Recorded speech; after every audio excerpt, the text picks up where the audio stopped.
Hi everyone, this is Dr. Hina Dawar. Welcome to Textbook Super Coaching YouTube channel. अभी recently एक short share किया था हमने कि नेट और सीटेट के बीच में क्या किस लाइन में आपको जाना चाहिए और क्या एलिजिबिलिटी क्राइटेरिया है। तो काफी सारे बच्चों की बहुत सारे क्वेश्चंस इसके regarding which we are going to cater in this particular video. तो जैसा कि आप जानते हैं, अगर मैं पर्टिकुलरली एजुकेशन फील्ड की बात करूं, जहां से आप स्कूल टीचिंग या हायर एजुकेशन के प्रोफेसर के लिए जाते हैं, जो आपका पर्टिकुलर एजुकेशन स्ट्रीम है, तो सीटेट और नेट एग्जामिनेशन दोनों ही एग्जामिनेशन ऐसे हैं जो आप दे सकते हैं। लाइक अगर मैं अपनी बात करूं तो I have qualified CTET as well as NET examination and I am in the field of education. आप सब जानते हैं मैं पेपर नंबर 2 एजुकेशन की फैकल्टी। उसी रिगार्डिंग अगर मैं आज आपको एक्सप्लेन करूं कि what is the exact difference between CTET and UGC NET examination. एक स्टूडेंट ने कहा कि ये एक आसमान और जमीन की बात है और आप उन दोनों का कंपैरिजन कर रहे हो। It's not a comparison and it's not आसमान एंड जमीन। सो सीटेट का जो एग्जामिनेशन है that is central teaching eligibility test which is specially for the school education. अगर आप जानते हैं तो बीएड के बाद भी आपको अपने स्कूल स्पेसिफिक सब्जेक्ट्स में मास्टर करना पड़ता है अगर आप पीजीटी के लिए जाना चाहते हैं। आप लोगों को ये तो मालूम होगा कि स्कूल में जो टीचर्स होते हैं वो दो लेवल के होते हैं, एक होता है ट्रेन्ड ग्रेजुएट टीचर्स और एक होता है पोस्ट ग्रेजुएट टीचर्स। तो अगर आप सिर्फ बीएड करते हैं और किसी भी पर्टिकुलर सब्जेक्ट में बीए या बीएससी करते हैं तो आप टीजीटी लेवल का टीचर बनते हैं। अगर आपको बियॉन्ड 10th क्लास या इवन 10th क्लास भी पढ़ाना है तो आपको बीएड और बैचलर्स के साथ साथ मास्टर्स भी करना पड़ता है। ठीक है। तो स्कूल एजुकेशन के लिए अब मिनिमम रिक्वायरमेंट है कि चाहे आप टीजीटी के लिए जा रहे हैं, आपके पास सीटेट एग्जामिनेशन होना चाहिए जो कि 2 लेवल्स पर होता है। ठीक है।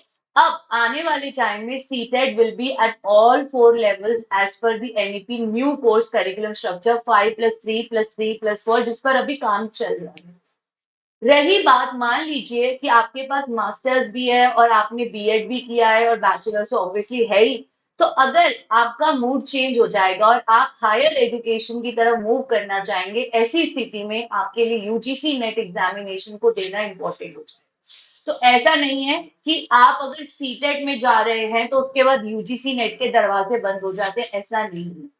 मैक्सिमम ऑफ द टाइम जितनी भी गर्ल्स होती हैं वो सेफर साइड के लिए सीटेट का एग्जाम भी दे देते हैं कि कल को अगर if any case we are not able to do with the other job, at least school teaching हमारे लिए ओपन रहता है। सो दिस इज नॉट जमीन और आसमान। ये एक लाइन दूसरी लाइन में आपको ले जा रही है, वो एक रास्ता है।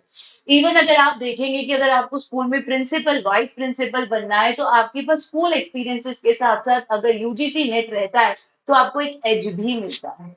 तो particularly CTET is only for the school education. वही यूजीसी नेट जो है वो हायर एजुकेशन यूनिवर्सिटी में असिस्टेंट प्रोफेसर बनने के लिए एग्जामिनेशन होता है, जहां पर आपको जूनियर रिसर्च फेलोशिप जेआरएफ भी मिलता है टॉप 1% को, ताकि वो अपनी पीएचडी करे आराम से विद द गवर्नमेंट स्कॉलरशिप। तो जेआरएफ अपने आप में कुछ नहीं है, it's a fellowship which is given to you by University Grants Commission so that आप अपनी पीएचडी को कंफर्टेबली करें और आपको किसी से भी पैसों के लिए डिपेंडेंट ना होना। So you are like being economically independent because government is giving you fellowship to conduct a good research. कहीं ना कहीं स्कूल एजुकेशन एज पर दी नॉर्म्स में बात कर रही हूँ, I am not talking about the salary which private or other organisations give you, but as per the norms comparatively school education के अंदर जो टीचर्स का सैलरी रहता है वो कहीं ना कहीं असिस्टेंट प्रोफेसर या एसोसिएट प्रोफेसर या प्रोफेसर से कम ही होता है। तो कंपैरेटिवली सैलरी में डिफरेंस देखा जाता है because UGC is of higher level. तो उसके बाद जब यूनिवर्सिटी में जाएंगे तो नेचुरली सैलरी इंक्रीज होता है।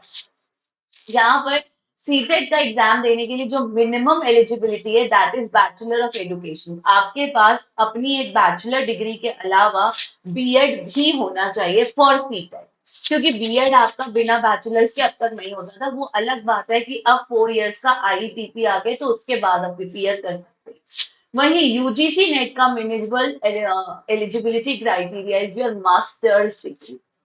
अब रही बात स्कोरिंग की, तो CTET is a criterion reference test जहां पर मिनिमम परसेंटेज 60% से अबव वाले को लेते हैं, जबकि UGC is norm reference criteria जहां पर आपका टॉपर डिसाइड करता है कि कौन से 1% को जेआरएफ मिलेगा एंड 6% को नेट मिलेगा. So it is basically the toppers marks which are going to decide, whereas in CTET there is a passing criteria, उसके बाद सभी बच्चों को पास माना जाता है. So it's like a criterion reference testing. So I hope with this video it is very clear to all of you that what is CTET and what is UGC NET. और ऐसा नहीं है कि अगर आप UGC NET कर रहे हैं तो CTET नहीं कर रहे.